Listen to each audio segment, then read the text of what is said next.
graph theory. Graph theory.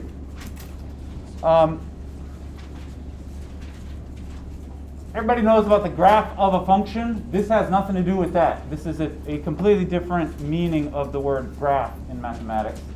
Graph theory. This may be something that you've seen a little bit of before in your life, although I don't think I ever learned any graph theory in high school. I don't think so. Anyway, let's talk about it. So a graph is a thing like a graph is a thing. It's sort of like a diagram that looks like this. It has a bunch of dots and a bunch of lines connecting them. So like this is an example of a graph. Sometimes you might have like two lines between two of the dots. All right. Sometimes you might even have a line which goes back, sort of loops back into the same dot. Anyway, that is a graph. All right. So graph theory is the mathematical study of those kind of things. And this is what we're going to be talking about for the rest of the semester. So get used to it. Graph theory is actually super useful in the real world. It's not the kind of thing that kids learn about in school, but, well, this counts, doesn't it? We're learning about it here. All right, that's a graph. So for today, I just want to talk about some fairly basic terminology. We only got about 20 minutes. So a graph is made of the dots and the lines, right? But we actually have slightly fancier words for that. A graph is made of vertices. That's the plural of vertex. Each one of those dots is a vertex. And the plural of vertex is vertices. So a graph is made of vertices, and the lines we're going to call edges. Vertices and edges, all right? If you draw the vertices and you draw the edges, that's what the graph is. Some basic terminology, terms. I have a few very simple terms. One important thing that we are going to look at a lot in a graph is a path in a graph is sort of from one vertex to another is a specific kind of route that you can get from one vertex to another. So a path is I'm going to write it this way, a sequence of vertices. I will often write verts for vertices. A sequence of verts, and I might say it like that, connected by edges.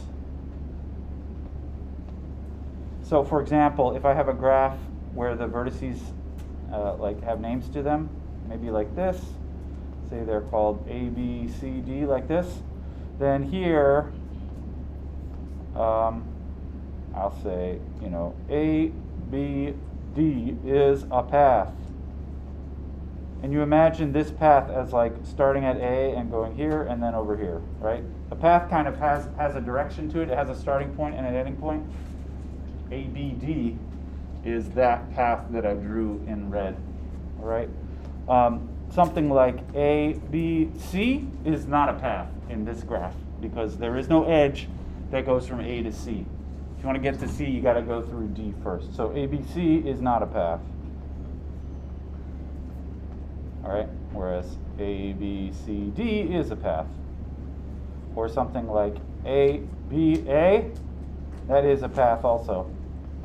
Even though it's kind of silly, A, B, A counts as a path in this case, even though it repeats one of the edges. All right, very simple terminology here.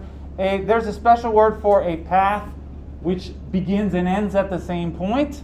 That's called a circuit, because you imagine this is something that like goes around and comes back to where it started. So a more simple terms, a circuit is a path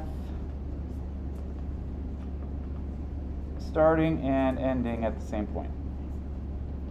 I'll say at the same vertex. All right.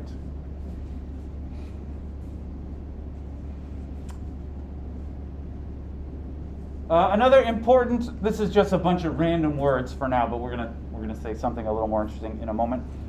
Sometimes there are edges which go from one vertex back to itself, like right here. This is an edge which just goes from one vertex back to itself. That's called a looped edge.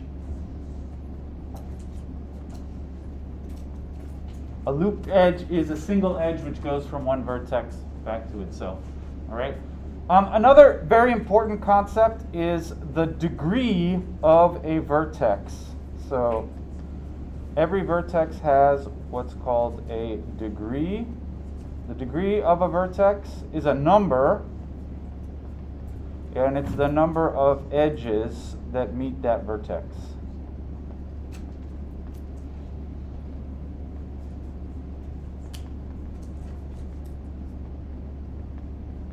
So when you have a graph, you could try to draw in the degrees, figure out what the degrees are of every vertex.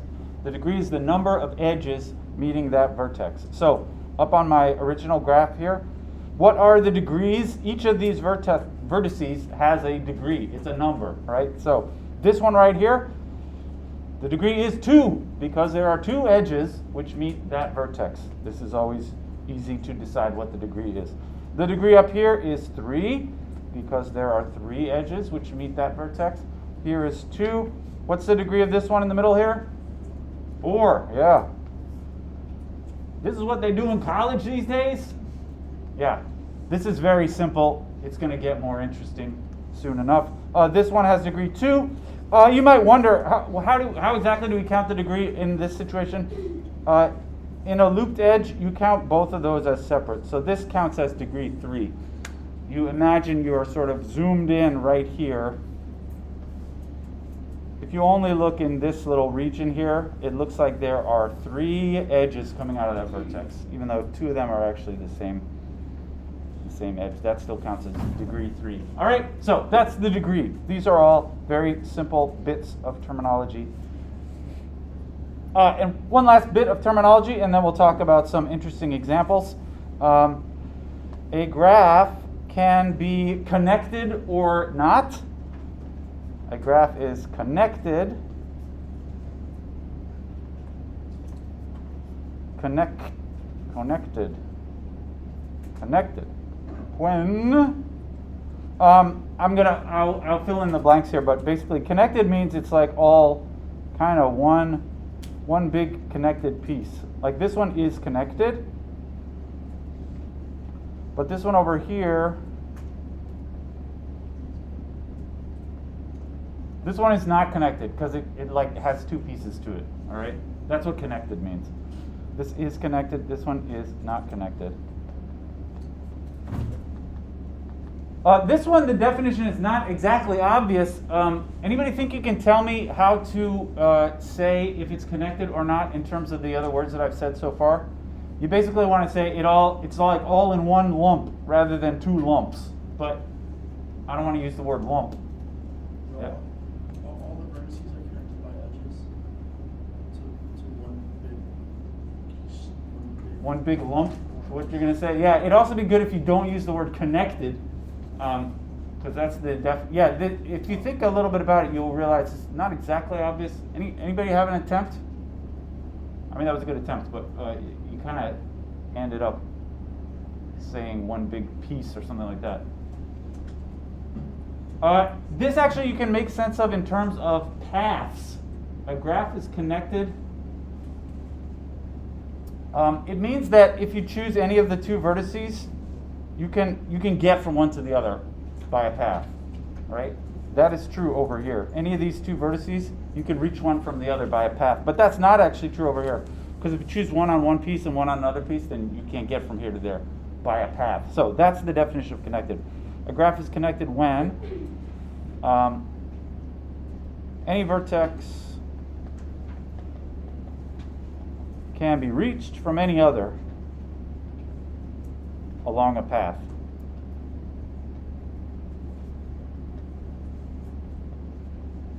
Any vertex can be reached from any other on a path. All right, this is the real definition of connected. Although typically you don't think of it in terms of paths, you think of it as like big chunks, which are either separated or together. All right, these are all of my simple bits of terminology here. We can imagine graphs as representing many things in the real world. That's what graphs are useful for. You don't, in your real life, you don't typically encounter a graph. I don't know, like you don't have a graph like in your bedroom necessarily. But graphs are helpful when you are trying to imagine situations which have a certain number of things and they're somehow related to certain other things. Here, I'm just going to try and give you some specific examples. Graphs tend to come up actually not so much in science, like in physics you don't use graphs all that much. But they do come up a lot in analyzing kind of human behaviors and human constructed things. Graph theory is super important. It's not so important in science, which I think is why kids don't learn any graph theory in high school, because most of the math you learn as a kid is geared towards like preparing you for science in college or something like that. But graphs are super useful, just not so much in the sciences. How about this? Imagine a graph of, let's say I have 6 kids. This is not a true story. I don't have 6 kids. Let's imagine that I have a graph where the vertices represent the vertices are my 6 kids. So there are 6 vertices in my graph. And let's say their ages are, I'm going to tell you, 3, 7, 12, 12. I got twins, 18 and 19. All right? Let's say these are my 6 kids. Those are their ages. And let's say my kids are friends.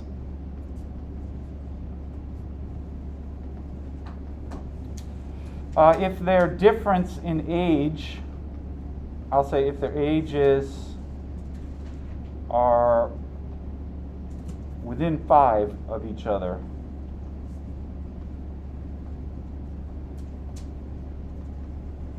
All right? I can visualize this picture as a graph. I want to ask the general question, like, which of these kids are friends with one another, right? And I can visualize this picture as a graph. We can make a graph out of this.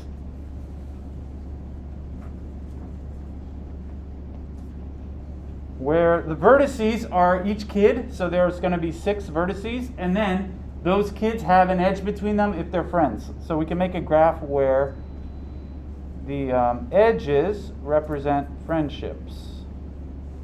Edges represent friendships.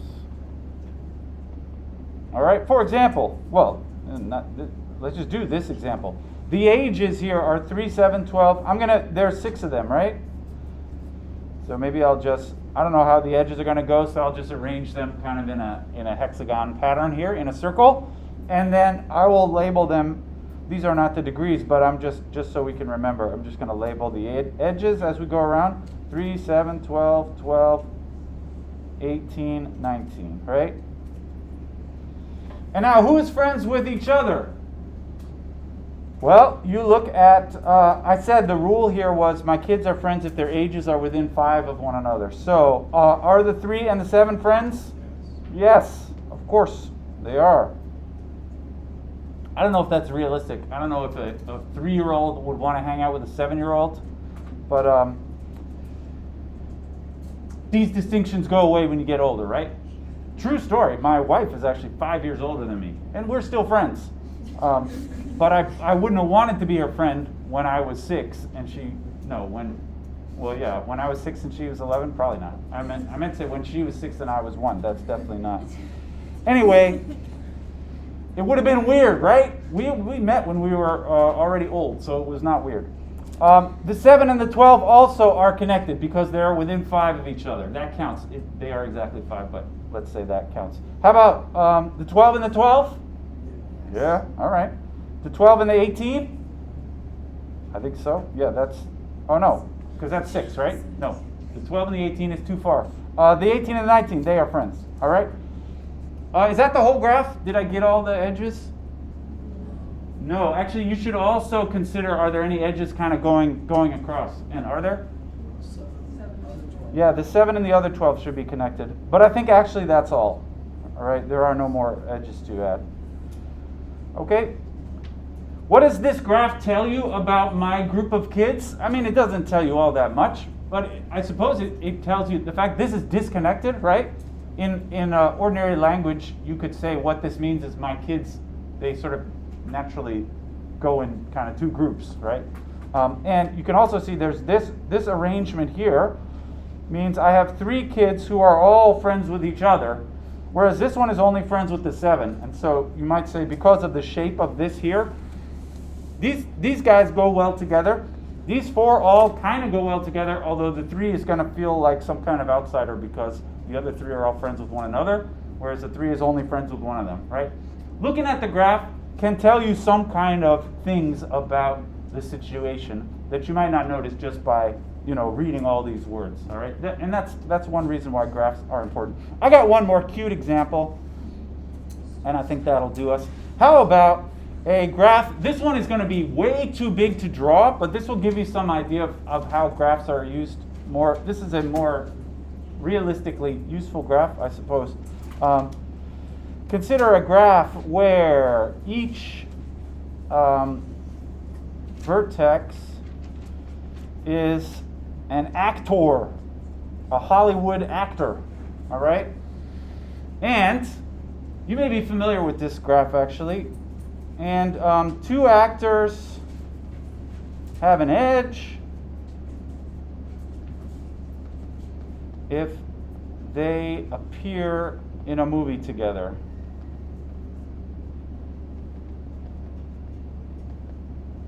Right? So this graph, I'm not going to draw the whole graph because it's enormous, right? This would have thousands of, I'm considering basically let's say just every actor who's been in a movie, or maybe a Hollywood movie. Everybody's been in some kind of movie, right? An actor who's been in some kind of Hollywood movie. There's many vertices and edges. Maybe I'll try to just draw like a little piece of this graph. How about I got one for Chris Evans, right? That's an actor, a Hollywood actor who's been in many movies, and so Chris Evans will have like many edges coming out for all the different people that he's been in a movie with, right? And in particular, maybe I'll put over here Scarlett Johansson, right? She's been in some movies. How do you spell 2 N's, 2 S's? How about that? Johans. I put a Z there. Anyway, there's an edge between them, right? And then, she's got all her edges too, right? I decided to put another edge on my graph here. How about Adam Driver? Remember that movie where they yelled at each other in a room? Scarlett? I never saw it. I saw the memes, all right? They were in a movie together. I believe there's no edge, though, connecting Chris Evans and Adam Driver. I don't know this for a fact, but that means they were not in a movie together, all right? So this graph you could use to analyze relationships of different actors or something. I would ask questions like, in this graph, what is the meaning of degree? Like, if I told you some actor has a high degree or some other actor has a low degree, what does that mean in the context of this graph? Anyone want to say?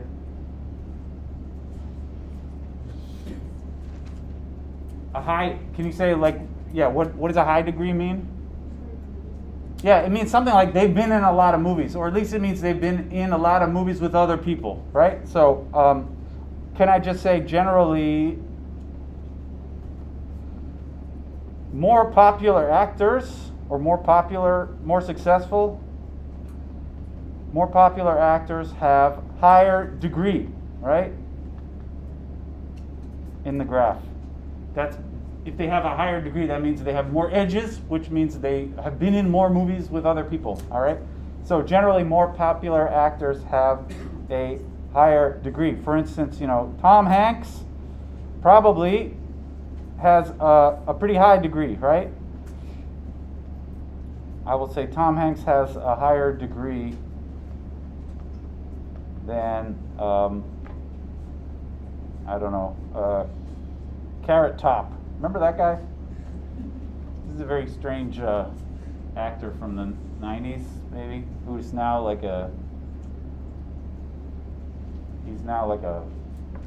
tough guy somehow. Anyway, Tom Hanks has been in a lot more movies than Carrot Top, all right? How about, is this graph connected or disconnected? Anybody have any thoughts about that? Think about what would that mean, and is it connected or not? Connected, remember, means this one here is not connected, right? Connected would mean if you start with any Hollywood actor, is it possible to actually get to any other Hollywood actor by going through edges of people who've been in movies together? Probably. I mean, at least for the popular ones, that's probably true. Although I suppose there must be some actor who's only been in one movie ever, but even they can be connected by edges. So I'm going to say, is it connected? Probably. It's hard to know for sure. Here's something that I happen to know. Britney Spears has appeared in one Hollywood film. Anybody know the name of this film? I have not seen this movie. It's called Crossroads. It is Britney's only film. What does that mean about Britney's degree? Does it mean it's 1? Or does it mean somebody said it's low? I saw somebody showing me the finger. This finger. I know you.